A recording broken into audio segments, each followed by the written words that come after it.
Kuya Shane, may tanong dito si Sir Justin John Ray. Ask niya lang daw, ano ba dapat gawin pag hinto ng sasakyan at magpo-park na? Please help step by step anong dapat gawin. Start from foot brake, hand brake, and transmission, D, N, and parking. Okay. Ang sabi niya, yung driver daw kasi niya, ginagawa kapag magpa-park na, aapakan daw niya yung foot brake. Ilalagay niya sa transmission, yung transmission sa neutral. Tapos, i-engage niya na ang handbrake. Saka niya bibitawan yung foot brake. Bago pa niya ilipat sa P or park, ay aapakan daw muna niya yung foot brake bago niya i-exchange yung transmission from N to P. Okay, sige. Inaapakan muna niya yung foot brake, tsaka niya i-disengage ulit yung foot brake. Tama daw ba yung ginagawa niya? Salamat. Okay, sige. Yon, Sir Jan, ano, yung dun sa question mo, no? Okay, ano ba yung tamang pagpapark ng automatic? So, itong video na to ay para sa mga new driver ng automatic. At yun nga, halimbawa, umaandar. So, sige, sinari tayo. Andar tayo ng konti. Paabantihin natin ng konti. So normally naka-apak tayo sa preno, okay? Nasa drive tayo. Okay? Then ano yung gagawin natin kung sakali na ihinto na natin yung isang automatic? Ito idea lang, ano. Kung nasa pantay naman kayong kalsada, kaya nito, yan, pantay naman yung kalsada natin, hindi naman siya naka-inclined. Pag nakaapak tayo sa brake from drive, okay, pwede na nating dalhin kagad yan sa park. Yan. Then i-engage natin yung ating handbrake. Then tatanggalin na natin yung paa natin sa preno. Then tsaka natin papatayin yung ating sasakyan. So ganun lang mga paps, di ba? Yung pagpa-park kung nasa pantay tayo na kalsada. Okay. Yung sakali, yung ginagawa ng driver niya, tama rin yun eh. Kung tutusin, tama rin yun. Kahit nasa pantay, nasa pababa, nasa paahon na kalsada, tama rin yun. So yun, i-start natin ulit, no? Okay, so for example, nasa drive ulit. Okay, aabante tayo. Aabante tayo ulit. Then ihinto natin yung sasakyan. So nakaapak yung paa natin sa preno, naka-hold. Okay? Ito idea lang to. Idea lang muna, no? Itong idea na to ay kung sakaling nandun ka sa paahon or pababang kalsada. Pwede rin sa pantay, pero mas recommended ko to dun sa mga paahon o pababang kalsada. Bakit ko i-recommend to? Para maiwasan natin yung paglagotok ng transmission or paghigpit. Kasi ang idea dyan, pag sakali na hindi mo na properly handbrake yung isang sasakyan tapos nilagay mo sa park, there's a big possibility na pag i-disengage mo na siya sa park, ang mangyayari doon, lumalagotok yun. Or may possibility na tumigas. Pag tumigas yun, pupwersahin mo, baka naman masira yung bushing o yung shifter bushing.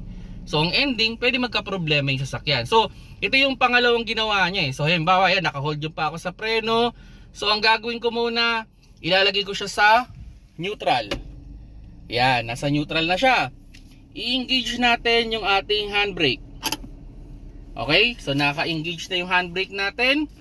Okay, tatanggalin natin yung paa natin sa preno.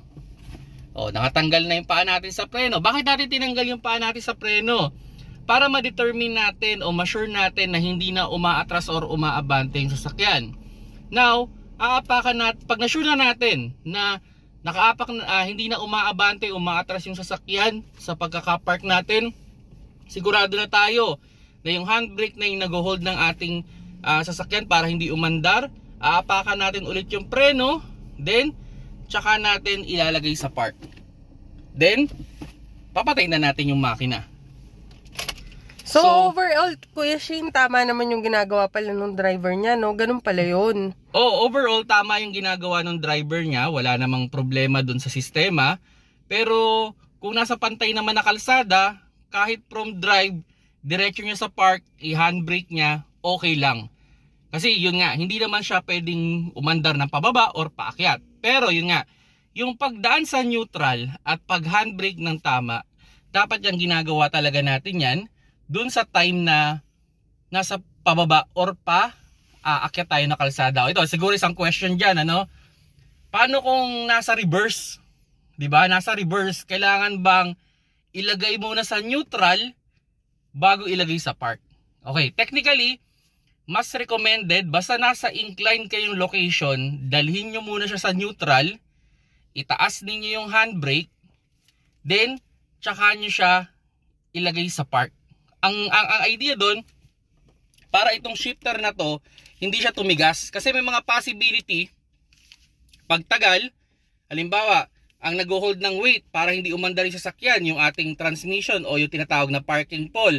May mga possibility na itong shifter na to tumitigas to. Ang hirap niyang tanggalin. Talagang lalagotok. Or yung iba naman, sobrang tigas na kailangan mo nang sundutin para lang ma-disengage mo. On the idea, para maiwasan lang natin yung ganong sistema. Tama yung ginagawa ng driver niya, walang problema. Kung kayo naman yung kung basta yun, kung nasa pantay, wala rin problema from drive to park.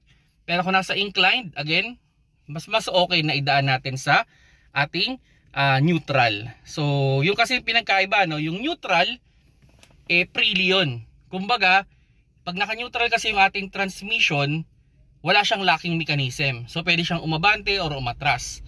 Now, pag nilagay kasi natin sa park, yung ating shifter, ang ending kasi nun, meron siyang locking mechanism. Yun yung difference kasi nung park tsaka nung neutral. Pwede mong ma-start yung neutral, pwede mong ma-start na nasa park, pwede mong i-on na nasa neutral, pwede mong i-on din na nasa park.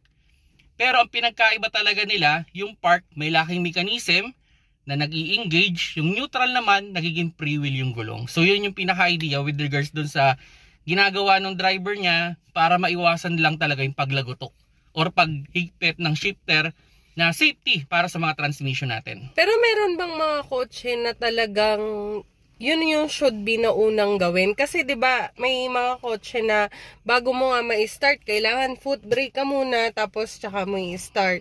So in terms of parking, meron bang mga kotse na merong ganun na mechanism na dapat foot brake muna, neutral, and then park? Ginagawa lang naman natin yan to secure lang na maiwasan yung experience na paglagutok or paghigpit ng transmission o ng shifter. Kung tutusin, on the idea, kung properly handbrake ang sasakyan, maayos yung handbrake, from drive to park, naka-inclined man yan, walang problema. Pero kasi may mga pagkakataon na yung handbrake, may possibility na halimbawa, katagalan, o hindi naman na i-maintain o hindi na i-adjust yung handbrake. Kahit naka-engage yung handbrake, umaabante pa rin yung sasakyan. So ang ending nun, ang sasalo ng weight is yung ating parking pole. So pag yun ang sumalo ng weight, sadly, pag yun ay nag-disengage, pwedeng umabante yung sasakyan or umatras or pwede ring maputol yun. Sabihin na natin simpleng mechanism lang yun. Pero para ma-recover yun, bibiyakin mo yung transmission, paghihiwalay mo yung engine tsaka yung transmission para lang makuha yun na hindi naman ideal, di ba? Kung pwede mo namang ingatan. So yun yung pinaka-idea. So yun, sa mga new driver dyan, sana nagustuhan ninyo yung video. Sana may nakuha kayong konting idea kasi yun naman yung lagi nating pinopromote, yung maingatan yung kotse natin, maalagaan natin na hindi masisira. So yun naman yung continuous kong pinopromote na binibigyan ko lang kayo ng mga maliliit na idea with regards to sa kotse, para paano natin mapapatagal, paano natin gagamitin ng tama. Kasi yung mga experience ko, yung mga ginagawa ko, yun yung sinishare ko talaga sa inyo. Kasi ang pinaka bottom line dito, pinaka gusto ko talaga ma-enjoy ninyo yung kotse with the minimal cost. Na maiwasan ninyo yung problema. Kumbaga ako na yung nag-bear ng mistake. Sa inyo ko sinishare yung mga mistake ko na sana maging maayos yung pagdadrive ninyo. Kung nagustuhan nyo yung video, pakilike na lang mga paps.